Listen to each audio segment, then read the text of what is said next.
بسم اللہ الرحمن الرحیم۔ السلام علیکم دوستو، امید ہے کہ آپ اللہ کے فضل سے ٹھیک ہوں گے، خیریت سے ہوں گے۔ ہماری دعا ہے کہ اللہ آپ کو خوش رکھے۔ پیارے دوستو، ہماری کوشش یہ ہوتی ہے کہ مختصر وقت میں اپنا ٹاپک آپ تک پہنچا کے آپ کا قیمتی وقت ضائع نہ کیا جائے۔ انشاءاللہ ہماری یہ ویڈیو سننے سے آپ کے علم میں اضافہ ہوگا۔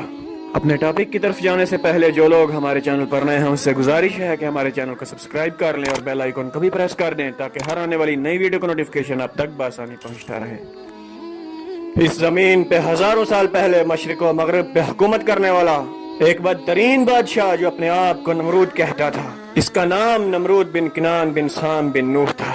اس کا پایہ تخت بابل تھا۔ یہ پہلا وہ بادشاہ تھا جس نے اپنے سر پر تاج پہنا تاکہ لوگوں کو یہ معلوم ہو کہ ان کا خدا نمرود ہے۔ ایک دن اس نمرود بادشاہ نے خواب دیکھا کہ آسمان پر ایک تارا اس قدر چمک رہا ہے کہ ان کے نزدیک سورج اور چاند کی روشنی بالکل مدھم نظر آ رہی ہے۔ وہ جیسے ہی اپنی نیند سے بیدار ہوا تو اپنے محل کے نجومیوں کو بلایا اور ان سے یہ سوال کیا کہ اس طرح میں نے رات کو ایک چمکدار ستارہ دیکھا ہے جس کے سامنے سورج اور چاند کی روشنی مدھم پڑ جاتی ہے۔ تو محل کے نجومیوں نے اس سے کہا کہ تمہاری سلطنت میں ایک جوان ایسا آئے گا جو تمہاری حکومت، تمہاری سلطنت، تمہارا دبدبہ تباہ و برباد کر دے گا، تیری اس حکومت کو نیست و نابود کر دے گا۔ تو نمرود نے ہزاروں بچوں کو مروا دیا اور اپنی سلطنت میں یہ حکم جاری کر دیا کہ مرد اپنی عورتوں سے دور رہیں، لیکن اللہ جو چاہے وہ ہو کر رہتا ہے۔ اللہ نے اپنی رحمت کے خزانے سے اپنے خلیل کا ظہور کر دیا۔ تاریخ میں یہ لکھا ہے کہ جب حضرت ابراہیم کی آمد ہوئی تو حضرت ابراہیم کی والدہ اپنے علاقے سے کئی سال تک دور رہیں اور اپنے بیٹے حضرت ابراہیم کو ایک غار میں چھپا دیا۔ تاریخ میں آتا ہے کہ 7 سال تک آپ کی والدہ ماجدہ اس غار میں آتی اور آپ کو دودھ پلا کے واپس بابل چلی جاتی۔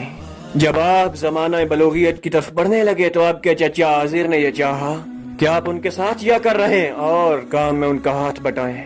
حضرت ابراہیم علیہ السلام جب آ کر شہر رہنے لگے تو انہوں نے دیکھا کہ کوئی سورج کی پوجا کر رہا ہے، کوئی آگ کی پوجا کر رہا ہے، کوئی بتوں کی پوجا کر رہا ہے، کوئی نمرود کو خدا کہہ رہا ہے۔ یہ سب کچھ دیکھ کر آپ نے فرمایا کہ اللہ تو وہ ہے جو ہر چیز پر قدرت رکھتا ہے۔ یہ سورج تو طلوع ہو کر غائب ہو جاتا ہے، یہ پھر یہ کیسے ہو سکتا ہے کہ یہ خدا ہو؟ یہ آگ پانی سے بجھ جاتی ہے، کیسے ہو سکتا ہے یہ خدا ہو؟ یہ نمرود ہماری طرح سو جاتا ہے، کھانا کھاتا ہے، بیمار ہو جاتا ہے، کیسے ہو سکتا ہے یہ خدا ہو؟ ان بتوں کو تو مٹی سے بنایا، پھر کیسے ہو سکتا ہے یہ خدا ہو؟ ایک مرتبہ جب سب لوگ میلے میں چلے گئے تو حضرت ابراہیم علیہ السلام نے اپنی کلہاڑی سے سب بتوں کو توڑ دیا اور کلہاڑی کو بڑے بت کے کندھوں پر رکھ دیا۔ لوگ جب واپس آئے تو سب نے دیکھا کہ سب بتوں کو توڑ دیا گیا ہے۔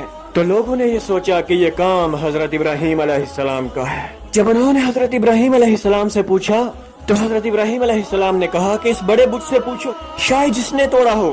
تو وہ لوگ کہنے لگے کہ یہ بڑا بت کیسے توڑ سکتا ہے؟ تو ابراہیم علیہ السلام کہنے لگے کہ میں بھی یہی کہتا ہوں کہ جب یہ بول نہیں سکتا تو پھر یہ ہمارا خدا کیسے ہو سکتا ہے؟ نمرود نے یہ حکم جاری کر دیا کہ ایک ایسی آگ جلائی جائے جس میں حضرت ابراہیم کو اس طرح سے جلایا جائے کہ لوگ عبرت حاصل کریں۔ 2 سالوں تک لکڑیوں کو جمع کیا گیا، ایک بہت ہی بڑی آگ جلائی گئی۔ فرشتوں نے اللہ کے دربار میں اپنی فریاد کو بلند کیا کہ اے اللہ، ہمیں تو حکم دے کہ ہم تیرے خلیل کو بچا سکیں۔ تو اللہ نے فرمایا کہ جاؤ، اگر ابراہیم تم سے مدد طلب کرے تو ضرور اس کی مدد کرنا۔ ہر ایک فرشتہ ابراہیم کے پاس آ کر کہنے لگا کہ اے اللہ کے نبی، ہم تیری مدد کے لیے آئے ہیں۔ تو حضرت ابراہیم علیہ السلام نے فرمایا کہ میرا دوست میری مدد کرے گا، میرا اللہ خود میری حفاظت کرے گا۔ تو جیسے ہی نمرود کے حکم سے اللہ کے نبی کو آگ میں ڈالا گیا تو وہ آگ گلزار بن گئی۔ اس آگ میں اللہ کے نبی مطمئن ہو کر اللہ کا ذکر کر رہے ہیں۔ نمرود کی فوجوں نے نمرود سے یہ سوال کیا کہ ہمارے خدا سے تو ابراہیم کا خدا زیادہ طاقتور ہے، اس نے ہماری آگ کو گلزار بنا دیا۔ تو نمرود نے کہا اچھا۔ نمرود نے حضرت ابراہیم کو بلا کے یہ کہہ دیا کہ جاؤ اپنے خدا کو کہہ دو کہ کل وہ بھی اپنی فوج تیار کرے اور میں بھی اپنی فوج تیار کرتا ہوں، کل یہ فیصلہ ہو ہی جائے۔ تو نمرود نے جو مشرق سے لے کر مغرب تک حکومت کرتا تھا، اس وقت پوری زمین کا بادشاہ بنا ہوا تھا، اس نے اپنی فوج کو تیار کیا اور ایک بڑی سی عمارت بنا کر اس میں کھڑا ہو گیا۔ اس عمارت پر کھڑا ہو کر کہنے لگا کہ ہے کوئی مجھ سے بڑا طاقتور تو آئے مجھ سے مقابلہ کرے۔